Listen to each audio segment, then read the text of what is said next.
अस्सलाम वालेकुम गाइस, कैसे हैं आप सब। उम्मीद करता हूँ खैरियत से होंगे। अब हमारे पास क्वेश्चन नंबर 2 है। एक्सरसाइज 2.2 पर चल रहे हैं हम। साइमल्टेनियस इक्वेशन का चैप्टर है। तो इसमें एक लीनियर इक्वेशन है, दूसरी है क्वाड्रेटिक इक्वेशन। ठीक है, मतलब जिसका पावर हाईएस्ट है तो वो क्वाड्रेटिक हो गई। या डिग्री अगर हमारा जो है 2 है, यहाँ पर भी डिग्री 2 है, इसमें भी डिग्री 2 है। अच्छा, डिग्री हम कैसे काउंट कर सकते हैं। एक्स और वाई आपस में मल्टीप्लाइड है, इसका पावर 1 और इसका पावर 1, तो ये 1 + 1 2 हो गया। तो इस सारी इक्वेशन की डिग्री 2 होगी। इसकी वजह से भी 2 हो रही है। पर लेट सपोज अगर हमारे पास यूँ मिलता x y plus x is equals to 1, ये इक्वेशन होती, तो भी अगर हम इसकी डिग्री मालूम करनी होती या डिग्री पूछनी होती हमें, तो हम इसकी डिग्री क्या लिखते, 2 लिखते, क्योंकि ये प्रोडक्ट में है 1 + 1, ये हमारा 2 हो जाएगा। तो 2 अगर इस तरीके से होता है x² y³ plus x² is equals to 1, let suppose ये मिला हुआ है। ठीक है, अब x² और y³ दोनों प्रोडक्ट में है, तो ये 2 और 3, ये इसकी टोटल डिग्री हो जाएगी 5, जो कि इस सारी इक्वेशन में हाईएस्ट है। मतलब यहाँ पर x² है तो ये तो कम है इस 5 से, तो हमारी टोटल डिग्री इस इक्वेशन की हो जाएगी 5। वेल, अब हम बात करने वाले हैं, हमारे पास साइमल्टेनियस इक्वेशंस चल रही हैं, एक क्वाड्रेटिक है एक लीनियर है। हम लीनियर इक्वेशन को सेट करेंगे। जो हमारे पास इक्वेशन नंबर 1 है ये लीनियर है, तो इसको सेट करने वाले हैं। एक्स यहीं पर रहे, प्लस का वाई उस तरफ गया तो हमारा हो जाएगा माइनस का, सो 2 - y आ जाएगा। ठीक है, इसको आप इक्वेशन नंबर 1 का नाम दे दें, या आप y को भी सेट कर सकते हैं, किसी को भी चाहें सेट कर सकते हैं। मैं y को करने लगा हूँ। ठीक है, ये 2 ये -x कर देता हूँ। ये इक्वेशन नंबर 1 हो गई हमारी, और 3 हो गई, सॉरी। ठीक है, अब हम क्या करेंगे, ये पुट करेंगे इक्वेशन नंबर 2 में। पुट करने लगे हैं, पुट इन इक्वेशन 2। तो जहाँ पर भी y आएगा वहाँ पर 2 - x लिखेंगे। ये 2 same, x² same, plus x same, और यहाँ पर आ गया y की जगह लिखूँगा मैं 2 - x plus 1 is equal 0।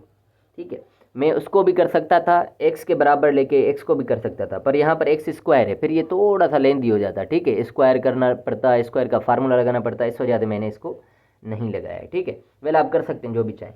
So 2x², x into 2 2x, x into x² plus 1 is equal 0। अब 2x² में से एक x² गया, ये प्लस का है ये माइनस का है, तो हमारे पास बचेगा एक x² और ये प्लस 2x है और ये प्लस 1 है, इज इक्वल 0 है। अब हमारे पास 3 टर्म्स आ गए, मिडिल टर्म ब्रेक कर सकते हैं। इन दोनों की मल्टीप्लिकेशन है 1x²। हमें 2x को ब्रेक करना है 2 टर्म्स में, जिनको प्लस करें तो 2x बने, मल्टीप्लाई करें तो 1x² बने। तो सिंपल है बिल्कुल ही।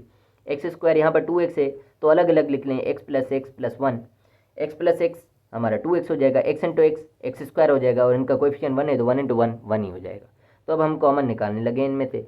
तो हमारे पास यहाँ पर कॉमन है x, और बचेगा क्या, यहाँ से x कॉमन निकाला तो यहाँ पर एक x बचेगा, और यहाँ पर था ही एक x, तो यहाँ पर बचेगा जस्ट 1। ठीक हो गया। इसी तरीके से यहाँ पर प्लस लिखा हुआ है तो प्लस, और इनमें कुछ भी कॉमन नहीं है तो 1 सब में कॉमन होता है, तो 1 निकाला हमने कॉमन, तो यहाँ पर बचेगा x plus 1 same, x plus 1 same, यहाँ पर x plus 1 is equals to 0 आ गया। अब ये वाली ब्रैकेट दोनों सेम आ गई हैं, तो मतलब हमने सही किया है।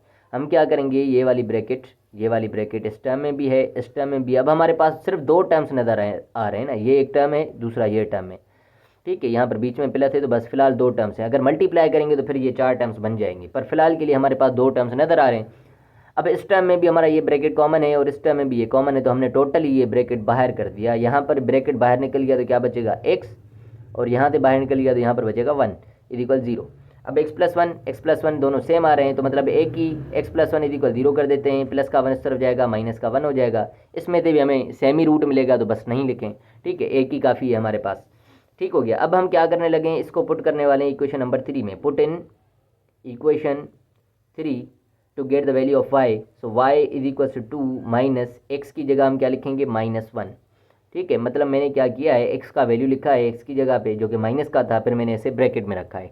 ठीक हो गया। अब y is equal to 2 minus minus plus 1 हो गया, 2 + 1 ये हमारे पास आ रहा है 3, तो y की वैल्यू आ रही है 3। तो जब x वैल्यू है हमारी -1 तो y की वैल्यू है 3। यही हमारा क्या है, इसका सॉल्यूशन है। This is our final answer. ये हमारा क्वेश्चन नंबर 2 था। मिलते हैं नेक्स्ट वीडियो में नेक्स्ट क्वेश्चन के साथ। तब तक के लिए अल्लाह हाफिज़। Thank you so much for watching my videos and please share with your friends, colleagues. That's all. Thank you.